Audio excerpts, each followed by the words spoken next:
Ladies and gentlemen, boys and girls, welcome to Dominion Gaming TV. My name is Wolf, and I am bringing to you some more high school Starcraft League, and in fact some Starcraft 2, because that is the game that the high school Starcraft League is played on. Let's introduce our players. We have ourselves in the top right hand side. His name is Rival, playing for Balwyn? Yes, I think Balwyn. Anyway, playing for Balwyn on the top right hand side of the map. Spawning in the bottom left, we have ourselves Internection, who is playing for Nazerth College. It is currently tied up 1-1. Let's see if our Terran player can get up ahead.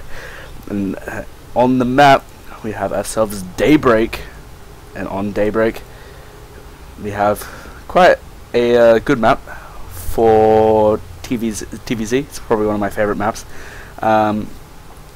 So first off, you got your main, quite a large main.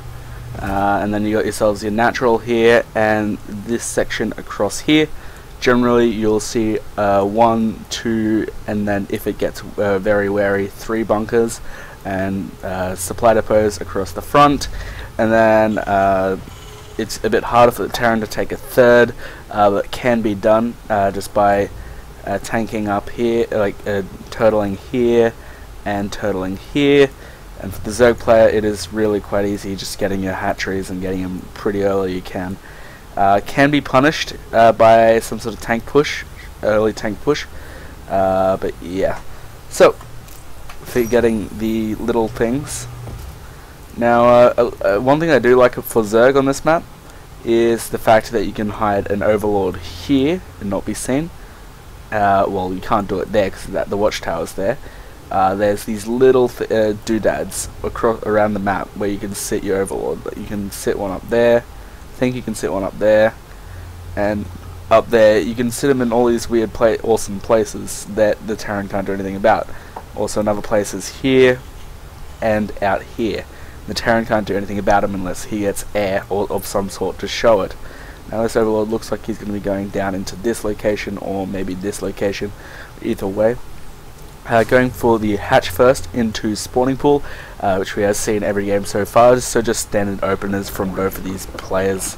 Just going with what they feel comfortable with. The drone did get into the base but got caught, and the drone stopped, and then the marine stopped, and then yeah, they just like, okay, awkward moment. Factory is now on the way, so probably going to be putting on some sort of early pressure here. That early gas did actually help that out. Going to be going for maybe a Hellion Banshee opener, which is quite standard, and okay, and then but more than likely just a normal Hellion opener, especially getting that reactor really quickly. Now Zerg just going to be getting a few lings as well as these queens for the macro-ness. Because the factory finished so early, he'll be able to get out a Hellion before he takes it across. And we're getting that starport straight away, so more than likely going to be going for either a 1-1-1 or like some sort of Hellion Banshee opener, which is quite harassment intensive. See that doodad there, to be able to see both gas and all that. Going to be sending out the Marines to the watchtower. 2 Zerglings are going to be coming in here. They will end up dying, but not without getting one bit of damage onto that Marine. Almost killing the second Ling, but not quite close enough. The now currently supply blocked, needing to get out a supply depot, but 2 of them about to finish up. Actually, I'm surprised that the going for a 1-1 here, 1-1-1 here, getting a Marine Hellion medevac lift. It's I've actually seen it before. It's like a build that I've seen Boxer use before, lowering down the depot there so that the Zerglings can see absolutely everything. I do not know what that was about, but I think he realizes what he did there. Going to be taking an expansion here, and maybe we're going to be putting on some pressure, but can't really do a whole lot. One thing I do like about this map is its drop potential, but spreading out overlords around these sort of locations do prevent any of that from happening and not being able to do anything. Maybe ferrying up from up here up to here is a viable option. Just going to be poking up with the Hellions just to be able to scout what is happening, seeing the Evo chamber and the 2 spine crawlers going in right now. With the 4-queen opener that seems to be standard these days, we're just going to be able to get that creep spread going, as well as keeping up that macro with the injects, pushing out across the map again. A bit indecisive on what he wants to do, but oh well. Now a tech lab is on the way for the factory, more than likely to be getting some sort of tanks to help that out, help out with that, and getting some tank pressure onto there. Now getting a 3rd command center as well as a 2nd barracks here. Again, supply depot. I don't exactly know what's happening, but he's supply blocked himself a few times. In fact, okay, that's just the natural finishing up. Now currently getting a Viking to be able to put on some pressure. He's 4 queens just sitting up at the ramp here. He's got 6 queens now. We'll be able to deal with almost anything that he throws at him. There is a variant of this build, which is a Marauder Hellion, which is quite good, especially since a lot of Zergs seem to like to get that Roach Warren to be able to deal with the Hellions. But really, but yeah, it's this is like a different variant. It's just a slightly less all-in-ish sort of build. Just going for the Hellion Marine. Going to be going down there, poking his head in and seeing 4 queens and deciding against it. Going to be killing off the creep tumors though. Almost getting both of them. Gets one of them. Yeah, taking a free hit onto the med devac. Now the lair is on the way, as well as that siege tech just finishing up as I come over here and getting that the shield for his marines, just so they can take more hits. Medic boost is almost complete. Just checking in here, seeing that there is no 3rd here, so really he's almost on even ground, even though the natural is completely saturated for Rival. He is almost on even ground, especially in the mineral front, because of the mules. Mules are really good. Poking in again. Maybe going to get both of these queens. He is going to get both of the queens. At least one of them. No, he's going to get both. And they just die a miserable death. And sort of realizing what he did there with that comment. Just going to be poking up here, killing off more creep tumors. The Zerlings do get quite a good surround here, actually blocking them from leaving. Going to be able to kill all the Zerlings, but losing a lot of his marines while in the process. Roaches are going to be pushing out here. Really, they could have actually done a lot more.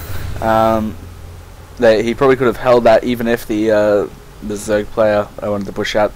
The 3rd is now on the way for our Zerg player, getting the +1 as well as the Baneling Nest and the Macro Hatch.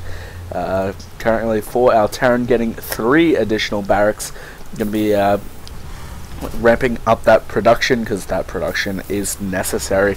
Got the tanks in siege mode, protecting the base. More than likely going to be taking these back out. The Overlord, the Viking, is on Overlord patrol and is easily able to do that, forcing actually Rival to take all of his Overlords back to his base and not having that map vision that he wanted. And at least that's awesome for him. And going to be putting on some pressure to make him build more Overlords as well, when he doesn't really need to or want to, because of the being able to put some supply pressure onto Rival. Now getting the +1 armor as well. Stim upgrade is on the way, plus 3 reactors here, 1 for the starport, the other 2 for the barracks here. Probably going to be turning this into a tech lab, but either way. Now the 3rd is going to be moving across here for Internection, and just going to be able to put that down. Now the Zerglings do come in here, and we'll be able to scout that the command center is on its way over, so it's going to be moving back, scouting that there's some tanks there, so just going to be moving back out of the way. These 2, wait, what? Okay, I thought they were changelings, apparently not. I would be able to see that if they were. This Marine getting quite a few free hits. These Hellions may be able to get a few hits onto these Zerglings if they're not careful, but the Zerglings is going to be in full retreat right now.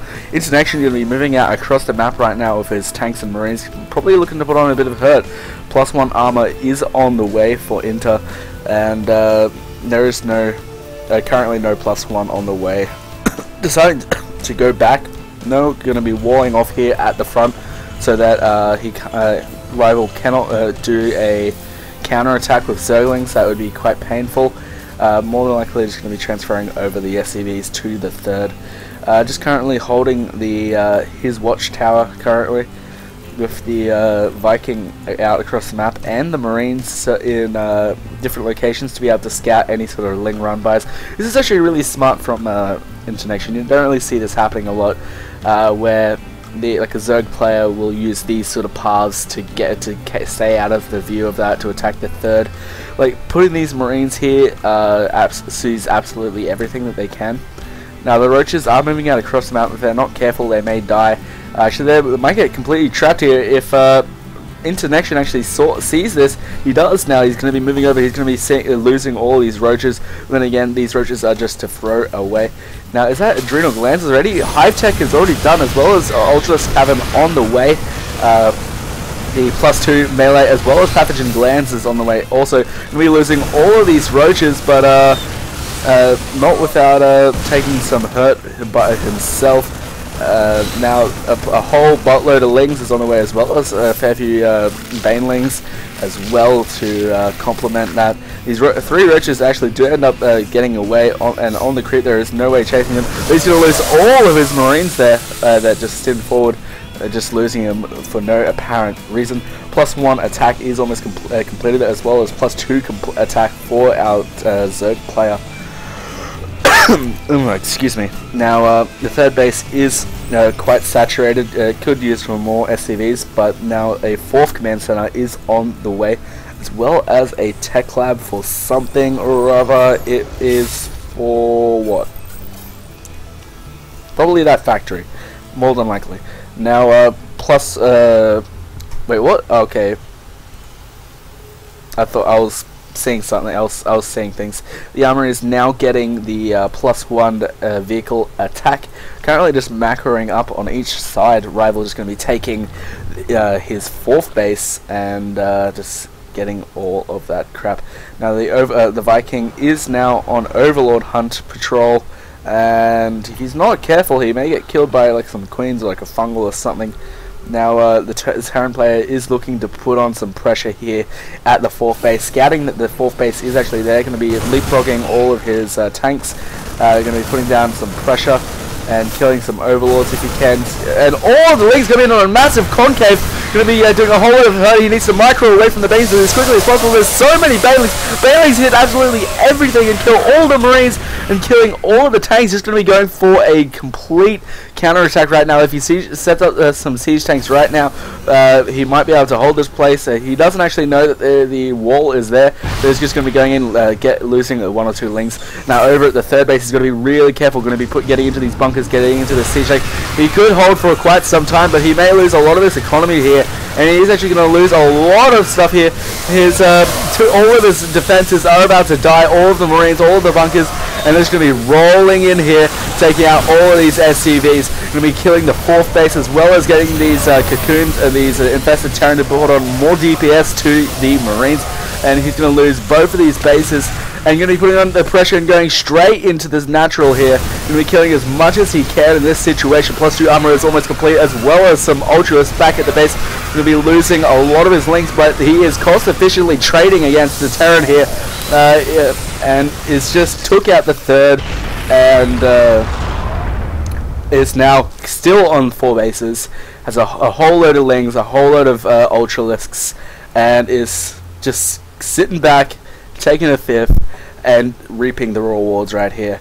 Now Inter is so far behind, 80 supply as well as an extra base. This natural just lost all of its SCV, so he's going to have to rebuild all of those. Actually, they came from his main, so he's really on a 1 base economy right now. This is really hurting him. +1 attack is on the way. +2 armor has been completed. Now more Infestors and more Lings and more Banelings and more Ultralists are coming on the way. I absolutely love Ultras. You don't see them enough in for Zerg. maybe because they're not as viable as other units, but I still absolutely love them. They were probably my favorite unit of StarCraft 1. Maybe behind the Dark Archon, because with the Dark Archon, you could, what I would used to do is mind control, like say a Zerg drone or an Terran SCV, and just start building a Protoss Terran Zerg army to absolutely swarm the enemy. It was a lot of fun, but really not that cost efficient. It still was a lot of fun though, doing it, and the utility of it was quite amazing. I'm actually surprised that they didn't bring it back into StarCraft 2, but oh well, they didn't really like it, I guess. +3/+3 is on the way, as well as 2 spies here. Probably going to be looking to get these just to see if he wants to tech into getting the Broodlord and do the whole tech switch thing that Zergs love to do. Going to be coming in here, killing all of these Zerglings, all these SCVs, and we're getting the third now. It's just crumbling to all of these Ultras. Now Zoe is just going to be rolling up here into a whole buttload of tanks. That's actually a lot of tanks. I'm going to send in the Ultras first. No, actually the Invested Terran to tank it. Going to be moving straight in here, going to be killing all of the armored targets here, even though tanks do more damage to armored as well. They do all of the armored damage. The Marines are just going to be sitting here on the ramp, but it's just going to be getting the AoE from the Ultras. GG was called, and that means that Balwyn High and Rival make their way through to the grand finals. They will be meeting Melbourne High. They'll be meeting Melbourne High in the grand finals, which I will be casting probably tomorrow or maybe sometime now-ish, I don't know, but either way, this is really exciting. No, I completely forgot. Have a whole another match to play. So, Balwyn are now 1-0 over Nazerth. I thought for some reason that Nazerth had won, didn't win. Anyway, point being is that Balwyn are not in the finals yet. I take that completely back, and they're versing Nazerth College in the next game. Ladies and gentlemen, thank you very much for watching, and I'll see you guys next time.